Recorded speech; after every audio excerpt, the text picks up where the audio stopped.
Welcome to our channel. एक बार फिर से स्वागत करते हैं आपके अपने यूट्यूब चैनल सार्थक कॉमर्स क्लासेज पर। आज हम बात करेंगे यूजीसी नेट जो परीक्षा 18 जून को हुई थी उसकी आंसर की के बारे में। कॉमर्स सब्जेक्ट की आंसर की के बारे में हम यहाँ पर डिस्कस करने वाले हैं। ठीक है, तो आप देख रहे हैं ये कॉमर्स का मेरे पास पेपर है।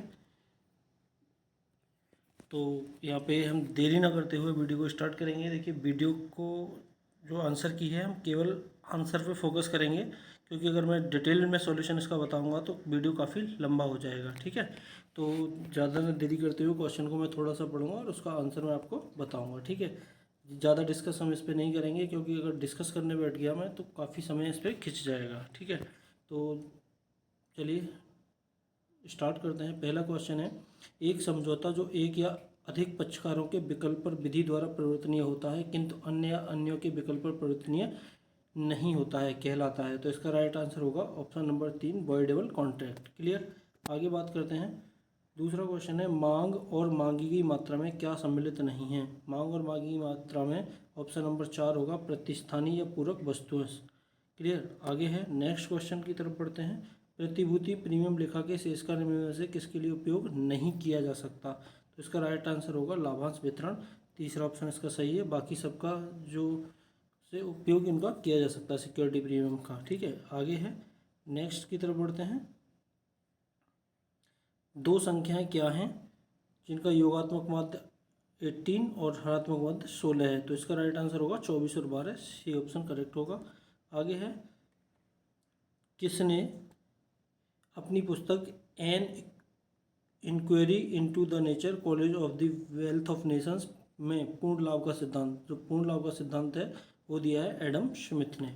ठीक है, Adam Smith. Option number B is the correct answer. Question number 56 है, पूंजी संरचना के निवल आय उपागम की को निम्न में से कौन सी पूर्व धारणाएं हैं। तो इसका जो राइट आंसर होगा वो होगा आपका option number C, A B C. कौन सा होगा, ए बी सी। कर्ज की लागत अंश की लागत से कम है, ये सही है, ये सही है और इसमें ये सही है। ठीक है, तो ए बी सी इसका राइट आंसर हो जाएगा। आगे बात करते हैं नेक्स्ट क्वेश्चन की तरफ। 57 नंबर, निम्न में से कौन सी सेवाओं की विशिष्ट विशेषता नहीं है। तो जो विशिष्ट विशेषता नहीं है वो है ऑप्शन नंबर ए, मूर्त और साकार। अगर ये इंटेंजिबिलिटी होती तो ये क्या होती, इसकी विशेषता होती। आगे है नेक्स्ट क्वेश्चन 58 है। 58 की तरफ चलते हैं। सूची 1 को सूची सेकंड के साथ यहाँ पे इंडियन मतलब एएस दे रखे, अकाउंटिंग स्टैंडर्ड, उनका संबंध आपसे पूछा गया है। तो आपको पता है AS1 वित्तीय विवरणों की प्रस्तुति, ए का चौथा हो जाएगा। ए का चौथा, ए का चौथा आप देखेंगे, ए का चौथा कौन से में है, बी में है और दूसरे और चौथे में है। तो ए और ये तो ऑलरेडी गलत हो गए आपके। तो आपको क्या करना है, तो इन पे फोकस करेंगे। देखिए, बी का तीसरा ये भी क्लियर हो गया। NDAS 2 माल सूची, कहने का मतलब इसका मूल्यांकन से संबंधित है। आगे है तीसरा 16, AS16 कहाँ पे आता है। AS16 का संबंध जो है वो है आपका किससे, संपत्ति, संयंत्र और उपकरण से। AS18 का मतलब है राजस्व। ठीक है, तो ऑप्शन नंबर इसमें क्या हो जाएगा, बी हमारा करेक्ट आंसर हो जाएगा। नेक्स्ट की तरफ बढ़ते हैं। नेक्स्ट क्वेश्चन क्या है, 59 क्वेश्चन है, कंपनी अधिनियम 2013 के अंतर्गत उपबंधों को धारावार आरोही क्रम में व्यवस्थित करें। तो इसका देखिए जो राइट आंसर है, अगर मुझे डाउट है इस क्वेश्चन में, मैं पूर्ण रूप से श्योर नहीं हूँ, तो मेरे हिसाब से जो आंसर बन रहा है वो इसका ऑप्शन नंबर सी 3 बन रहा है। ठीक है, वैसे आप देख सकते हैं मैं इसको ज़्यादा क्लियर नहीं कर रहा हूँ। बाकी जो मैं आंसर आपको दे रहा हूँ वो आपको बिल्कुल 99.99% करेक्ट हैं, जहाँ तक मैंने प्रयास किया है।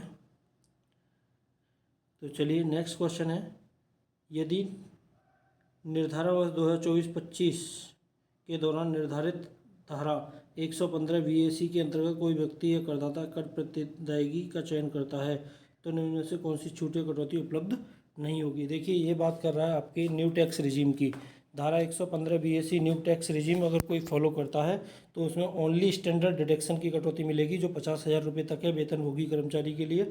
इसके अलावा बाकी कोई कटौती यहाँ पे नहीं मिलेगी। तो सी ऑप्शन को छोड़ दीजिए, जिसमें सी नहीं है वही आपका क्या है करेक्ट आंसर होगा। तो ए में सी है, बी में सी है और डी में भी सी है, तो सी ऑप्शन क्या हो जाएगा हमारा करेक्ट आंसर हो जाएगा। क्लियर। आगे है नेक्स्ट की तरफ बढ़ते हैं। नेक्स्ट क्वेश्चन क्या है हमारा, निम्नलिखित वित्तीय संस्थानों को आरंभिक से अद्यतन तक उनकी स्थापना के वर्ष के अनुसार व्यवस्थित करें।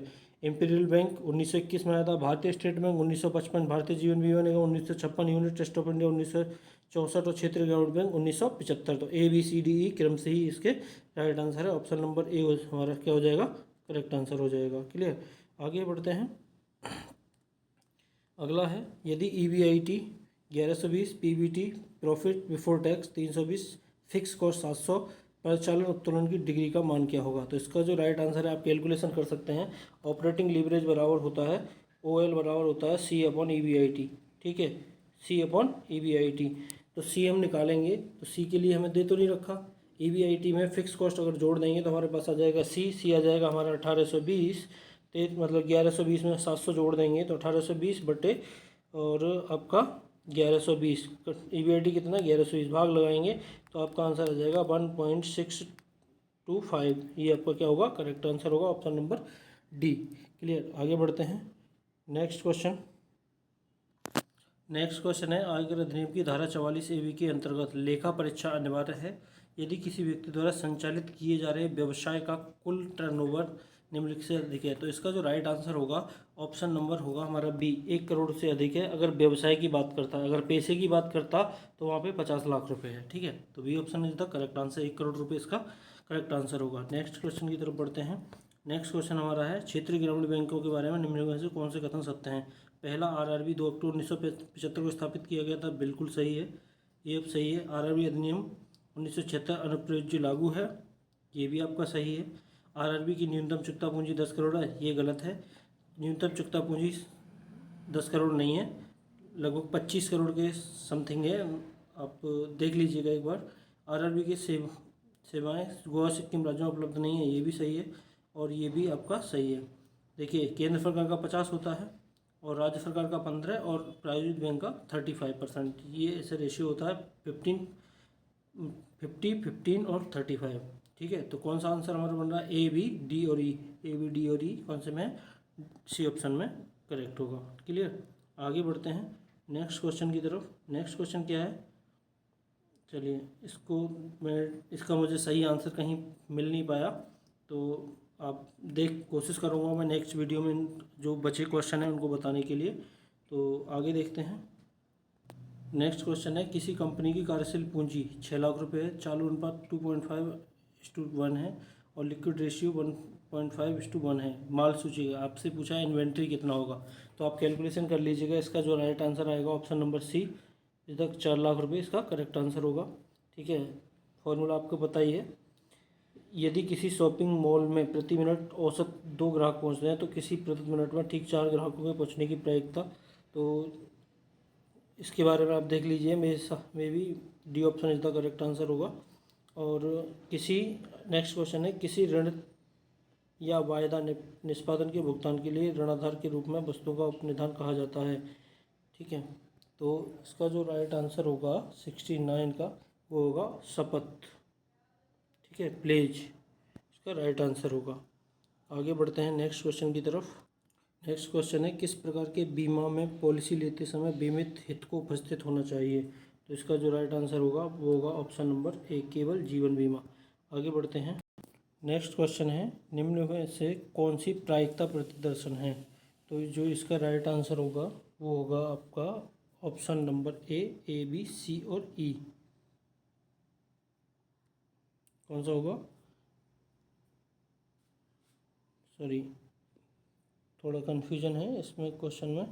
इसका होगा आपका A, V और D। देखिए आपका सिंपल रैंडम, क्लस्टर और स्ट्रेटिफाइड सैम्पलिंग। ठीक है, ये किसके हैं आपके प्रायिकता प्रतिदर्शन है, तो ऑप्शन हो जाएगा A, B, D। C option is the correct answer हो जाएगा। आगे बढ़ते हैं नेक्स्ट क्वेश्चन की तरफ। नेक्स्ट क्वेश्चन है, भविष्य निधि अधिनियम 1925 के अंतर्गत निम्न में से कौन सी भविष्य निधि स्थापित की गई है? तो इसका राइट आंसर होगा ऑप्शन नंबर ए, वैधानिक भविष्य निधि। ऑप्शन क्या होगा? राइट एक। आगे है नेक्स्ट क्वेश्चन।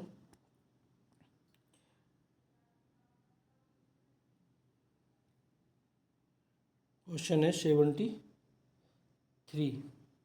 इसका जो राइट आंसर होगा वो होगा ऑप्शन नंबर डी।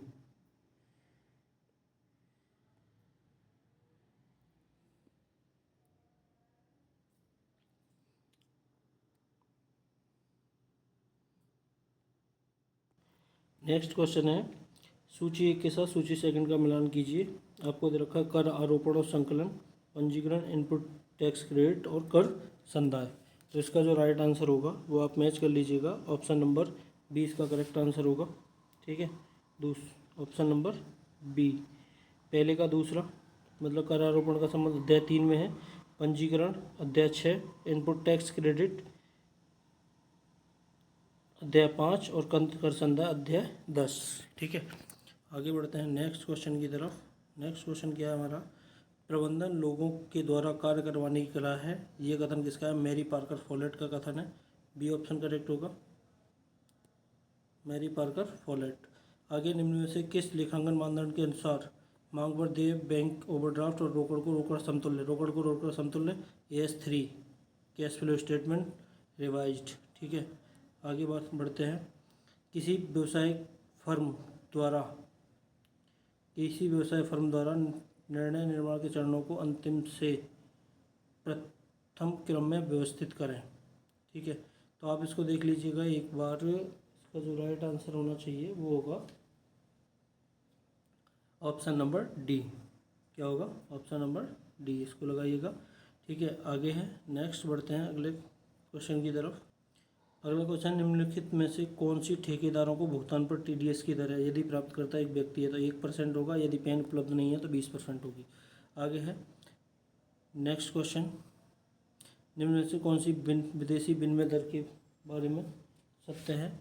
तो इसका ऑप्शन नंबर ए है, ABC तीनों। आगे बात करते हैं नेक्स्ट क्वेश्चन की। एक विशेष युग जिसमें उत्पाद, इसका मूल्य, इसके प्रचार की विधि और उपभोक्ता को उत्पाद उपलब्ध कराने की विधियों को कहा जाता है। इसको कहते हैं मार्केटिंग मिक्स। ठीक है, ऑप्शन नंबर 3 करेक्ट होगा। आगे बात करते हैं नेक्स्ट है माल सूची 1 के साथ सूची सेकंड का मिलान कीजिए। IFCI 1948 पहले का चौथा कितने में? 2 में है, पहले और दूसरे में है। ठीक है, IDBI 1964 की है। ICICI 1955, तो दूसरे का क्या है? IDBI 1964 दूसरे का दूसरा, पहले का चौथा, दूसरे का दूसरा, तीसरे का तीसरा, और IIFCL 2006। तो ऑप्शन नंबर कौन सा करेक्ट होना चाहिए? ऑप्शन नंबर ए मेरे हिसाब से यहाँ पे करेक्ट होना चाहिए। ए ऑप्शन करेक्ट है, आप चेक कर लीजिएगा। बिल्कुल correct answer option number A. आगे बात करते हैं नेक्स्ट क्वेश्चन की। अगला क्वेश्चन है उत्पाद जीवन चक्र को की संकल्पना कुछ प्रमुख पूर्ण धारणाओं पर आधारित है। तो इसका जो राइट आंसर होगा वो होगा आपका option number D. A, B और E इसमें क्या है? करेक्ट है, A, B और E। अगला है नेक्स्ट क्वेश्चन की तरफ बढ़ते हैं। चयन प्रक्रिया के सोपानों को शुरू से अंत तक व्यवस्थित करें। चयन प्रक्रिया के जो सोपान हैं उनको क्या करना है आपको? शुरू से अंत तक, मतलब प्रारंभ से अंत तक आपको क्या करना है? व्यवस्थित करना है। तो इसका जो राइट आंसर होगा वो होगा आपका ऑप्शन नंबर 2। ठीक है, चेक कर लीजिएगा, BADCE। अगला है नेक्स्ट क्वेश्चन की तरफ बढ़ते हैं। गैर संघर्षकारी अल्पाधिकार मॉडल में सम्मिलित है। तो इसका जो राइट आंसर होगा वो होगा A, C और D। कॉर्नर मॉडल आता है, ठीक है, एजवर्थ मॉडल आता है, और वर्ड रैंड मॉडल भी यहाँ पे आता है। तो ऑप्शन कौन सा होगा? C option is the correct answer हो जाएगा अपना, A, C और D। नेक्स्ट क्वेश्चन है वित्तीय उद्यमों में संदंत लाभांश रोकड़ प्रवाह का विवरण में से कौन सा क्रियाकलाप दर्शा रहे हैं? आपसे पूछा डिविडेंड पेड किस एक्टिविटीज में आता है कैश फ्लो की? तो ये आता है डिविडेंड पेड आता है फाइनेंशियल एक्टिविटीज़। ठीक है, वित्तीय क्रियाकलाप फाइनेंशियल एक्टिविटीज़ होगा। एक संगठन जो, इसके बारे में सही आंसर मुझे नहीं मिल पाया है, इसलिए अगर मिलता है इसके बाद तो मैं आपको बताने का प्रयास करूँगा। जो लोग अभी तक टेलीग्राम चैनल या व्हाट्सअप ग्रुप से नहीं जुड़े हैं, सार्थक कॉमर्स क्लासेस के जो व्हाट्सअप ग्रुप है, अगर नहीं जुड़े हैं तो आप जुड़ जाइए, ठीक है। आगे, ऐसी प्रणाली जिसमें दो या अधिक बैंकिंग कंपनियां एक या दो व्यक्तियों द्वारा नियंत्रित की जाती हैं उसको कहते हैं ग्रुप बैंकिंग, ठीक है। क्या कहते हैं इसको? Group banking. Option B is the correct answer होगा। किसने अर्थशास्त्र को ऐसा विज्ञान जो साधारण वैकल्पिक उपयोग वाले दुर्लभ साधनों के बीच संबंध में मानव रूप में व्यवहार का अध्ययन करता है के रूप में परिभाषित किया है? तो इसका राइट आंसर होगा रॉबिन्स, ठीक है। आगे है, अंश की लागत का मूल्य क्या है? यदि जोखिम मुक्त दर 6%, बाजार जोखिम दर 9% तो बीटा गुणांक आपसे पूछा है। अगर आपने CAPM पढ़ा हो, ठीक है, CAPM, तो फॉर्मूला इसका होता है RF प्लस बीटा गुणांक कोष्टक में RM माइनस RF, ठीक है। आप इसको सॉल्व करेंगे तो यहाँ पे देखेंगे तो RF जो हमारे दे रखा है, RF दे रखा है 6%, ठीक है, RF 6% दे रखा है, प्लस बीटा गुणांक 1.54 है, और यहाँ पे RM कितना है हमारा 9, मार्केट वैल्यू कितनी है 9% है, -6। कैलकुलेशन करेंगे, 9 में से 6 गया 3 बचा, 3 की 1.54 से गुणा करेंगे तो आपका आएगा तो 3 4.62, ठीक है, प्लस 10 इक्वल टू हो जाएगा 10.62%। तो जो ऑप्शन में हमारे में है ही नहीं, तो जो इसका राइट आंसर है वो क्या है? 10.62% है, जो ऑप्शन में नहीं है। हो सकता है बोर्ड इसको क्या करे, डिलीट करे 89 क्वेश्चन को, ठीक है। तो जो राइट आंसर आएगा 10.62 आएगा, जो आपके ऑप्शन में नहीं दिया गया है। तो आप इसको क्या कर सकते हैं, देख सकते हैं, हो सकता है आपको बोनस मार्क्स मिले, डिलीट करें, क्या करते हैं, क्या आंसर देते हैं, ये आप बोर्ड के ऊपर डिपेंड करता है। वैसे जो इसका जो एक्चुअल आंसर आएगा वो आएगा 10.62%, क्लियर। चलिए नेक्स्ट क्वेश्चन की तरफ बढ़ते हैं। निम्नलिखित में से कौन से सामान्य टैरिफ और व्यापार समझौते गेट के सिद्धांत हैं? तो इसका जो राइट आंसर होगा वो होगा आपका ऑप्शन नंबर ABCE, ठीक है। चलिए नेक्स्ट क्वेश्चन है, गृह संपत्ति में से कौन सी आय कर पर भारित नहीं है? इसके बारे में पूर्ण रूप से श्योर नहीं हूँ, लेकिन फिर भी अगर इसका जो मेरे हिसाब से जो राइट आंसर होना चाहिए वो होना चाहिए ऑप्शन नंबर C, ठीक है। A, D और E, ठीक है, ये आपका चेक कर लीजिएगा। मैं पूर्ण रूप से इसमें श्योर नहीं हूँ, जो श्योर हूँ मैं आपको आंसर बता रहा हूँ, जिसके बारे में श्योर नहीं हूँ मैं आपको बता देता हूँ कि इसके बारे में मैं श्योर नहीं हूँ। तो आप चेक कर सकते हैं आपने कौन सा आंसर लगाया है और बोर्ड कौन सा आंसर देता है। मेरे हिसाब से जो इसका आंसर बनना चाहिए वो ADE बनना चाहिए। आगे बात कर लेते हैं नेक्स्ट क्वेश्चन की तरफ। नेक्स्ट क्वेश्चन है, निम्न में से कौन सी पूंजी बजटन NPV विधि के गुण हैं? NPV विधि के गुण की अगर हम बात करते हैं तो इसका जो राइट आंसर बनने वाला है वो है आपका ऑप्शन नंबर D, ABD। समस्त रोकड़ प्रभाव पर विचार करता है, मुद्रा के समय मूल्य पर विचार करता है, ठीक है, और आपका है मूल्य योजकता सिद्धांत को संतुष्ट करता है। तो इसका जो राइट आंसर होगा ऑप्शन नंबर D। आगे बात करते हैं नेक्स्ट क्वेश्चन की तरफ बढ़ते हैं। निम्नलिखित वित्तीय संस्थानों को उनकी स्थापना के क्रम में व्यवस्थित करें। नाबार्ड 1982, जुलाई 1982, एक्जिम जनवरी 1981, 1982, सिडबी 1990, IDBI कब आया था आपका, तो आप देख लेंगे। तो इसका जो राइट आंसर होगा वो होगा आपका 93 का A ऑप्शन इसका करेक्ट आंसर होगा, ठीक है, ऑप्शन नंबर A। आगे, एक नवीन लघु वित्तीय बैंक आरंभ करने के लिए RBI द्वारा विहित न्यूनतम पूंजी है 200 करोड़। निम्नलिखित में से कौन सा विदेशी व्यापार में प्रयुक्त महत्वपूर्ण दस्तावेज है? तो ये होगा आपका कॉमर्शियल इनवॉइस। ताश के पत्तों से एक पैक से एक पत्ता निकाला जाता है, लाल पत्ते या बादशाह निकाले जाने की संभावना क्या है? तो आप यहाँ पे देख सकते हैं ताश के पत्ते होते हैं 52 में से लाल पत्ते होते हैं 26, क्लियर, कितने होते हैं 26/52 प्लस या आ गया तो यहाँ पे योगपुर में लगेगी, बादशाह कितने होते हैं 4/52, ठीक है, 2 पत्ते निकाले जाते हैं तो 2 बट्टे 52 कैलकुलेशन करेंगे, आएगा आपका 7 बट्टे 13। D option is the correct answer. आगे है हिरासमान सीमांत उपयोगिता के नियम की पूर्ण धारणाओं में सम्मिलित है।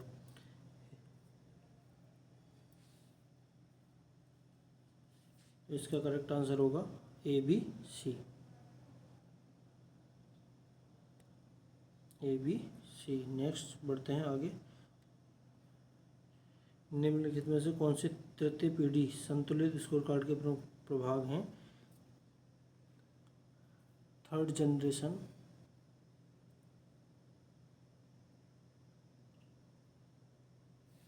इसका आंसर होगा A B C D. B option is the correct answer. निम्न में से कौन सी क्रय प्रतिफल के कलन की विधियां हैं? इसका राइट आंसर होगा ए बी सी और ई। ठीक है, ये नेट रिलाइजेशन मेथड ऐसा कोई मेथड होता ही नहीं है, तो आपका जो राइट आंसर होगा वो होगा ऑप्शन नंबर डी, 101 का डी। आगे है, नेक्स्ट की तरफ बढ़ते हैं भाई। कंपनी अधिनियम 2013 की धारा 3 के अधीन किसी कंपनी निर्माण के लिए कौन से सत्य हैं? 7 या अधिक व्यक्ति सार्वजनिक कंपनी, बिल्कुल ठीक है। 2 या अधिक व्यक्ति प्राइवेट कंपनी, बिल्कुल ठीक है। एक व्यक्ति या एक व्यक्ति कंपनी है, बिल्कुल ठीक है। ए बी सी तीनों ठीक है। ये कौन सा आंसर होगा हमारा? सी ऑप्शन करेक्ट हो जाएगा। क्लियर, सी ऑप्शन क्या हो जाएगा हमारा? करेक्ट हो जाएगा। देखिए नेक्स्ट क्वेश्चन है, वित्तीय लेखांकन चरणों को उचित क्रम में, बिल्कुल सिंपल सा क्वेश्चन यहाँ पे आपसे दे दिया है, तो इसका जो राइट आंसर होगा बी आ जाएगा पहले।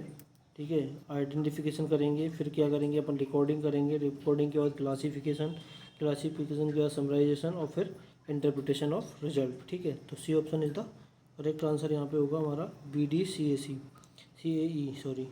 आगे है, नेक्स्ट क्वेश्चन की तरफ बढ़ते हैं। ठीक है, इसके बारे में मैं श्योर नहीं हूँ तो इसका मुझे कंफर्म किया नहीं है।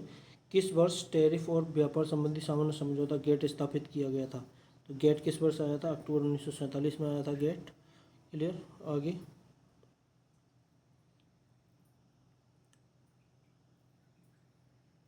इनमें से कौन सी मात्रात्मक शाख नियंत्रण विधियां हैं?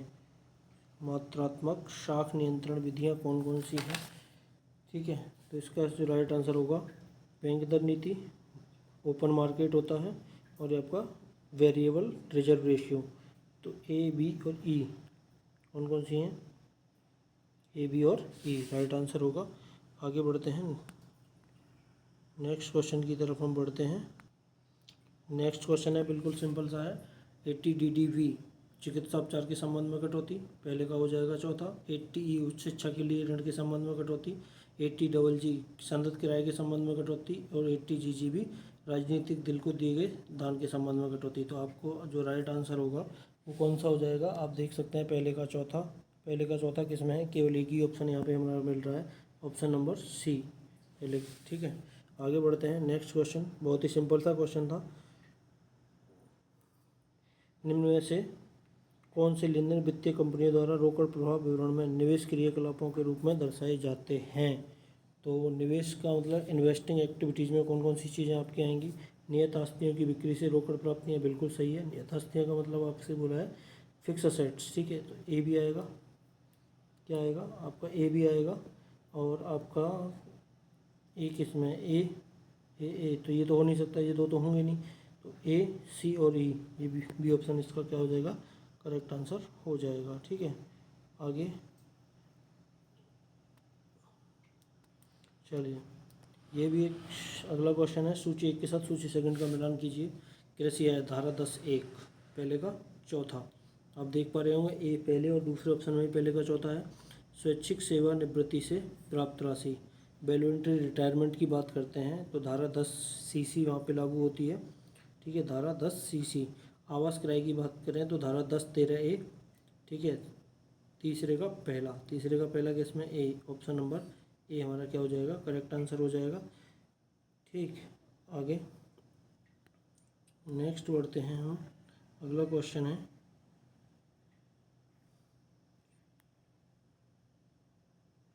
110 संवेदन परखता है, तो इसका जो आप देख पा रहे हैं तो इसका जो राइट आंसर मैं श्योर नहीं हूँ, लेकिन आपको जो जहाँ तक मुझे पता चल रहा, मतलब मैंने जानने की कोशिश की, तो जो इसका राइट आंसर मुझे मिल रहा है वो आपका मिल रहा है सी ऑप्शन। ठीक है, आप चेक कर लीजिएगा एक बार। ठीक है, फिर कह रहा हूँ मैं पूर्ण रूप से इसके बारे में श्योर नहीं हूँ, और केवल उन्हीं क्वेश्चन को बता रहा हूँ जिनके बारे में मैं श्योर नहीं हूँ, उन्हीं के लिए बोल रहा हूँ कि मैं इसके लिए श्योर नहीं हूँ। बाकी जो आंसर दे रहा हूँ मेरे खुद के एक्सपीरियंस से बता रहा हूँ आपको। ठीक है, और यहाँ तक आपकी जो आंसर की आएगी वहाँ पे हूबहू आपको आंसर मिलने वाले हैं।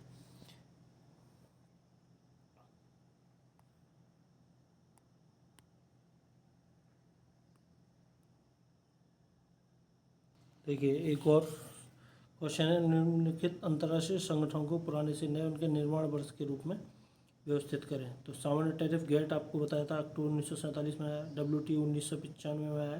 ठीक है, तो ये आप मैच कर सकते हैं। इसका जो राइट आंसर होगा वो होगा ऑप्शन नंबर बी, ACBD।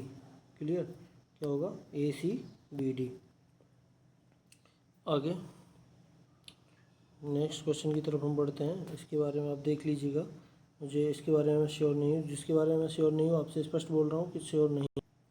अगला क्वेश्चन, निम्न में से किसका मूल्यांकन करने के लिए 1993 में RN मल्होत्रा की अध्यक्षता में एक समिति स्थापित की गई थी? तो इसका जो राइट आंसर होगा वो है बीमा उद्योग। ठीक है, डी ऑप्शन इसका करेक्ट आंसर होगा। आगे है, जब औसत राजस्व AR और सीमांत राजस्व MR दोनों सीधी रेखा में आकार में होते हैं, MR वक्र ही, तो इसका जो राइट आंसर होगा वो ऑप्शन नंबर डी होना चाहिए मेरे हिसाब से। एक बार आप चेक कर लीजिएगा इसके बारे में। ठीक है, इसके लिए क्या करना है आपको चेक कर लेना है। ठीक है, क्या होना चाहिए मेरे हिसाब से डी ऑप्शन होना चाहिए। आगे बढ़ते हैं नेक्स्ट क्वेश्चन की तरफ। नेक्स्ट क्वेश्चन हमारा क्या है? नेक्स्ट क्वेश्चन है आपका, दो समासरण गुणांक से गुणांक B/x -6/9 BX/y -3/7। तो सहसंबंध का मान आप जानते हैं, R बराबर BX/y और B/x मल्टीप्लाई कर देंगे तो क्या आपका मान आपका निकल के आ जाएगा। ठीक है, तो कौन सा आंसर होगा? Option number A is the correct answer हो जाएगा। 0.2857। सुगम को निम्नलिखित के नाम से भी जाना जाता है, RTR4S यहाँ पे होना चाहिए था। सुगम RTR4S को सुगम बोला जाता है, तो यहाँ पे RTR4 का ही पार्ट है, तो यहाँ पे ऑप्शन नंबर डी होना चाहिए, RTR4। आगे है, आयकर रिटर्न की फाइलिंग दायर करने के बारे में। देखिए आप फाइलिंग कैसे दायर करेंगे आपको यहाँ पे बताना है। आपको पॉइंट दे रखे हैं, लॉगिन, पंजीकरण, सत्यापन, यूटिलिटी डाउनलोड करना, रिटर्न तैयार करना, आयकर रिटर्न फाइल करना। तो सबसे पहले अपन क्या करेंगे? सबसे पहले अपन पंजीकरण करेंगे, पंजीकरण के बाद लॉगिन करेंगे, लॉगिन के बाद सत्यापन करेंगे? नहीं करेंगे, सत्यापन सबसे बाद में होगा, वेरिफिकेशन होगा। तो BA यूटिलिटी डाउनलोड करेंगे और फॉर्म AS 26AS डाउनलोड करते हैं, रिटर्न तैयार करेंगे, फिर आयकर रिटर्न फाइल करेंगे, उसके बाद वेरिफिकेशन। तो सी ऑप्शन देख लीजिएगा लास्ट में किसमें है। सी ऑप्शन आप देखेंगे तो ऑप्शन नंबर ए में सी ऑप्शन है। क्लियर, आगे है नेक्स्ट क्वेश्चन है, केंद्रीय माल और सेवा कर अधिनियम 2017 की किन धाराओं के अंतर्गत आयकर क्रेडिट का उपबंध दिया गया है? तो इसका जो राइट आंसर होगा 16 से 21। आगे है नेक्स्ट क्वेश्चन, यदि समयावधि विनिर्दिष्ट किए बिना किसी व्यवसाय संचालन के लिए एक साझेदारी बनाई जाती है तो साझेदार की मर्जी तक अस्तित्व में रहती है विशिष्ट साझेदारी। सी ऑप्शन करेक्ट होगा। अगला क्वेश्चन है, यहाँ पे आपको दे रखा है, आय प्रभाव प्रतिस्थापन प्रभाव किसी व्यक्ति की मांग अनुसूची, मांग की बाजार मांग अनुसूची। तो इसका जो राइट आंसर होगा ऑप्शन नंबर बी इसका करेक्ट आंसर होगा। आगे बढ़ते हैं, सूची 1 को सूची सेकंड के साथ मिलान करना है। आकस्मिक संविदा, ठीक है, उपनिधान, जालसाजी, दबाव और बल। आकस्मिक संविदा की बात करता है, कंजेंट कॉन्ट्रैक्ट, ठीक है। बेलमेंट, बेलमेंट आप यहाँ पे देखेंगे तो सेक्शन 148 दूसरे का चौथा आप देख पा रहे हैं, केवल एक ही ऑप्शन है, ऑप्शन नंबर ए, इसमें दूसरे का चौथा है। आपको अगर एक भी इनमें से पता है तो आप मोस्टली 2-4 क्वेश्चन ऐसे होते हैं जिनके 2-3 हमें पता होने चाहिए, लेकिन ज़्यादातर क्वेश्चन ऐसे होते हैं अगर 1 से 2 अगर आंसर हमें पता है तो इनको करना बहुत आसान हो जाता है। जैसे हमने देखा उपनिधान, बेलमेंट की अगर बात करें तो सेक्शन 148 बेलमेंट के संबंध में है, ठीक है। तो ऑप्शन नंबर ए हमारा क्या हो जाएगा यहाँ पे करेक्ट आंसर हो जाएगा, चेक कर लीजिएगा। आगे निम्न में से किसने पूंजी संरचना का निबल आय उपागम दिया। निबल आय उपागम की बात करें तो पूंजी संरचना के जो पहले दो उपागम हैं तो किसने दिए हैं, ड्यूरंड ने। किसने, ड्यूरंड ने। क्लियर। आगे है नेक्स्ट, अगला है किसने स्थापना दी थी कि उत्पाद के मूल्य निर्धारण, मांग और आपूर्ति दोनों समान रूप से महत्वपूर्ण है। तो इसका होगा मार्शल। ठीक है, D option is the correct answer. आगे बढ़ते हैं। नेक्स्ट है, इसका आंसर मुझे अभी मिल नहीं पाया। ठीक है, इसका भी मतलब करेक्टली आंसर मुझे कंफर्म नहीं हो पाया, तो ये आप देख लेंगे। नेक्स्ट क्वेश्चन की तरफ चलते। मैंने आपको सिर्फ वही आंसर बताने का प्रयास किया है जिनके बारे में मैं श्योर हूँ। ठीक है, मतलब ज़्यादातर मुझे कंफर्म है, और जो मुझे कंफर्म नहीं है मुझे मिल नहीं पाए हैं कहीं से भी, उनके बारे में मैंने आपको नहीं बताया है। जो भी क्वेश्चन बचे हैं नेक्स्ट वीडियो में मैं आपको बता दूँगा। ठीक है, कोशिश करूँगा उनके भी आंसर मैं आपके अब तक पहुँचाऊँ। तो जिन लोगों ने वीडियो अगर आपको अच्छा लग रहा हो तो प्लीज़ लाइक कीजिएगा, शेयर कीजिएगा। ठीक है, तो चलिए बात करते हैं नेक्स्ट क्वेश्चन की। सूची 1 को सूची सेकंड के साथ आपको क्या करना है, मिलान करना है। ठीक है, आपको है थ्योरम योग प्रमेय। योग प्रमेय का मतलब आप जानते हैं, प्लस का सम आएगा, सीधा सा सिंपल सा फंडा है। योग का मतलब योग प्लस बहुगुणन, मल्टीप्लिकेशन मल्टीप्लिकेशन, तो तीसरा चौथा। आप देखेंगे यहाँ पे कौन सा होगा, थर्ड का थर्ड, सॉरी पहले का थर्ड केवल ए और पहले और तीसरे में है। ठीक है, दूसरे का चौथा दोनों सेम है। चलिए यहाँ पे भी नहीं मिल रहा, अब हमें क्या करना पड़ेगा, एक और हमें देखना पड़ेगा। एक और देखने के लिए हमें क्या करना है, अब देखेंगे प्रायिकता बेज प्रमेय है। बेज प्रमेय का क्या है, जो बेज थ्योरम है हमारी,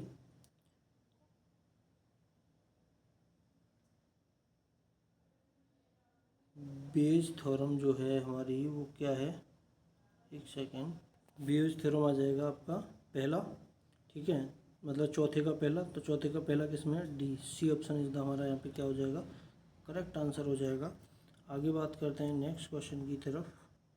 निम्नलिखित में से कौन से मुक्त स्वतंत्र सहमति के बारे में सत्य हैं जब यह निम्नलिखित द्वारा फलित जनित नहीं होती। तो इसका जो आंसर होगा, दबाव बल, अनुचित प्रभाव, जालसाजी, मिथ्या निरूपण, ये ABCD सभी क्या होंगे, इसके करेक्ट आंसर होंगे।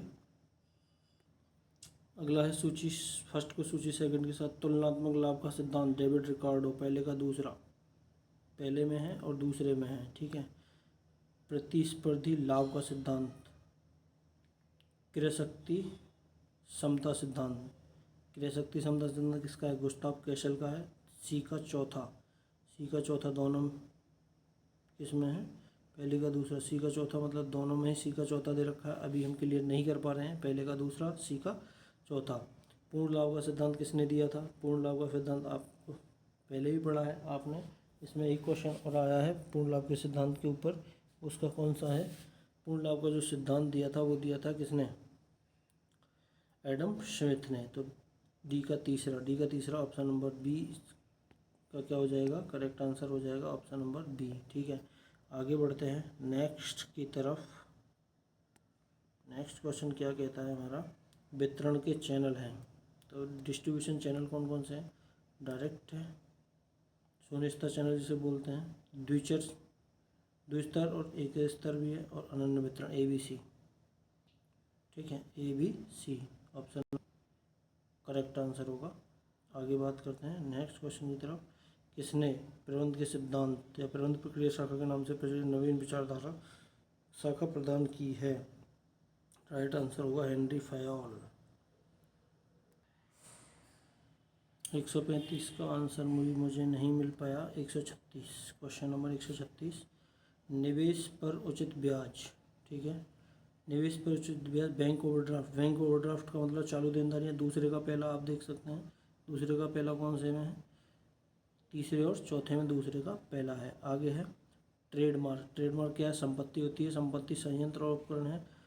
सी का दूसरा, तो ऑप्शन नंबर डी हमारा क्या हो जाएगा, करेक्ट आंसर हो जाएगा। ठीक है, ऑप्शन नंबर डी हमारा क्या हो जाएगा, करेक्ट आंसर हो जाएगा। आगे बात करते हैं नेक्स्ट, किस पुस्तक में अल्फ्रेड मार्शल ने सबसे पहले पद शब्द व्यापार के शब्द का प्रयोग किया? The economics of industry. C option correct answer होगा। ठीक है, अगला है सूची 1 के साथ सूची 2 का मिलान कीजिए। आवश्यकता सोपान की सिद्धांत अब्राहम एच मास्लो ए का तीसरा, दूसरे और तीसरे में है। ERG सिद्धांत क्ले एल्डरफर का है, तो दूसरे का पहला ऑप्शन नंबर 20 का क्या हो जाएगा? करेक्ट आंसर हो जाएगा। आप चेक कर सकते हैं। ठीक है, द्विकारक सिद्धांत हर्जबर्ग ने दिया था, तो चौथे का चौथा ही रहेगा। आगे बढ़ते हैं। ये आपको एक पैराग्राफ दे रखा है। ठीक है, किसी कंपनी में कॉर्पोरेट अभिशासन शुरू करने से, तो इसके बारे में हमको जो क्वेश्चन दे रखे हैं उनको सॉल्व करने का प्रयास करेंगे।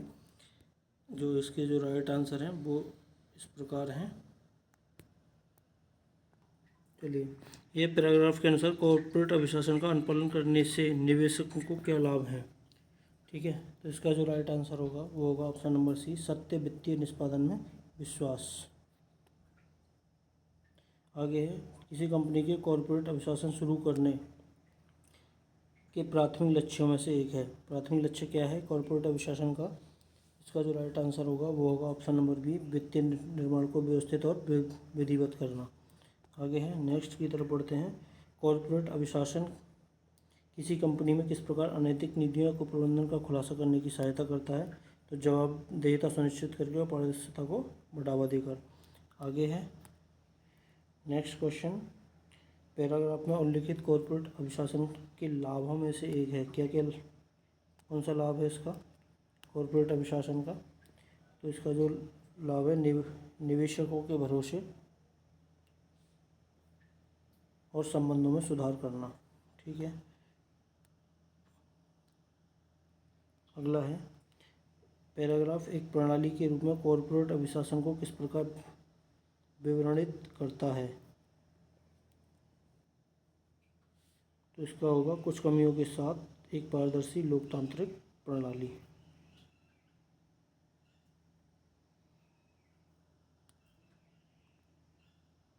ये दूसरा पैराग्राफ है, बैंक ऑफ इंग्लैंड को पूर्व निदेशक वाला। तो इसके भी क्वेश्चन चलिए सॉल्व कर लेते हैं जल्दी से। अंतिम 5 क्वेश्चन बचे हुए हैं। CSR के संबंध में भारतीय सरकार ने क्या कानून किया है? निवल लाभ की 2% राशि अनिवार्य रूप से CSR पर व्यय करना है।